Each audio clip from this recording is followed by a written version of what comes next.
एक और काम होता है, ड्यूरेशन मेंटेन करने के बाद कई सारे और नए ऑप्शंस होते हैं जिनको हम टाइमलाइन पे क्लिप लाते हैं। उस समय हम इंसर्ट एंड ओवरराइट का प्रयोग करते हैं। इंसर्ट एंड ओवरराइट का प्रयोग करते समय आपको यह जानकारी जरूर होना चाहिए कि उसके लिए आपको कीबोर्ड शॉर्टकट का प्रयोग कैसे करेंगे।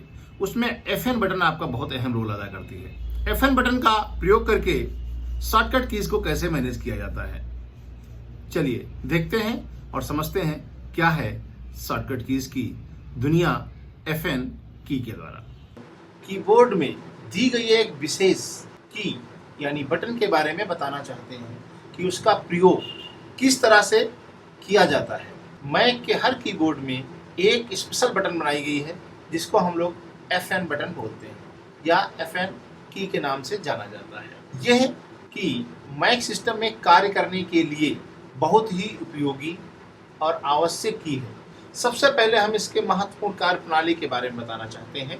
मैक के दो प्रकार के कीबोर्ड होते हैं, एक बड़ा कीबोर्ड और एक स्मॉल कीबोर्ड। बड़ा कीबोर्ड में डिलीट बटन के जस्ट ऊपर दिया गया है और जो छोटा वाला कीबोर्ड है जिसको हम as a wireless keyboard mouse में FN button left lower side में दी गई है। कीबोर्ड की सबसे ऊपर की लाइन में फंक्शन कीज दी गई होती है।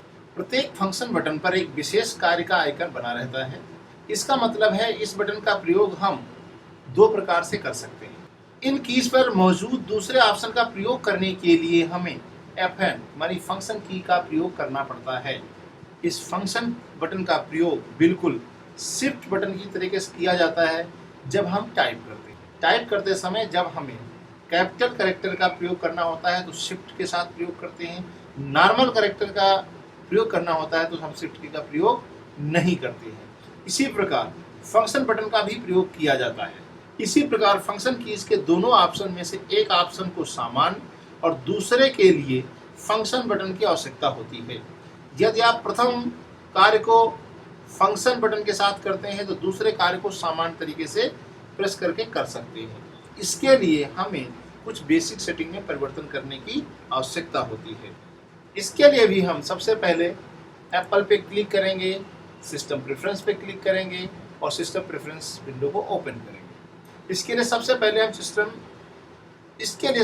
हम सिस्टम प्रेफरेंस विंडो को ओपन करेंगे। कीबोर्ड आइकन पे क्लिक करेंगे। कीबोर्ड आइकन पर क्लिक करने के साथ ही कीबोर्ड से रिलेटेड सेटिंग आपके सामने आ जाएंगे।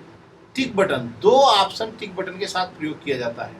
Use all F1 F2 keys standard function. यदि हम इस पे टिक है तो इसका मतलब F1 F2 F3 बटन्स एक स्टैंडर्ड फंक्शन की तरीके से काम कर रही हैं। और यदि आप स्पेशल फीचर इन बटन के स्पेशल फीचर को यूज करना चाहते हैं तो फंक्शन की को दबाकर प्रयोग करना पड़ेगा। इन कीज के स्पेशल फीचर को स्टैंडर्ड तरीके से काम करना चाहते तो इस क्लिक को हटा दें तो इन कीज के स्पेशल फीचर सामान्य तरह से काम करेंगे और इसके जो सामान्य फीचर हैं FN की के साथ कार्य करेंगे। इसलिए हम सामान्य तौर पे नॉर्मल कीज को नॉर्मल तरीके से यूज करते हैं और स्पेशल फीचर्स को फंक्शन बटन के साथ प्रयोग किया जाता है। F10 और F11 जिनसे हमारा साउंड कंट्रोल होता है। साउंड की वॉल्यूम कम या ज़्यादा करने के लिए F10 और F11 का प्रयोग किया जाता है। यदि इन कीज के इस स्पेशल फीचर को बिना फंक्शन बटन के प्रयोग करना चाहते हैं तो आप यहाँ के टिक को हटा दें तो F10 और F11 की ऑडियो से आपकी साउंड कम और ज़्यादा नॉर्मली तरीके से कम और ज़्यादा होना शुरू हो जाएगी। यदि हम इसको टिक कर देते हैं तो फंक्शन बटन के साथ ऑडियो को कम और ज़्यादा कर सकते हैं।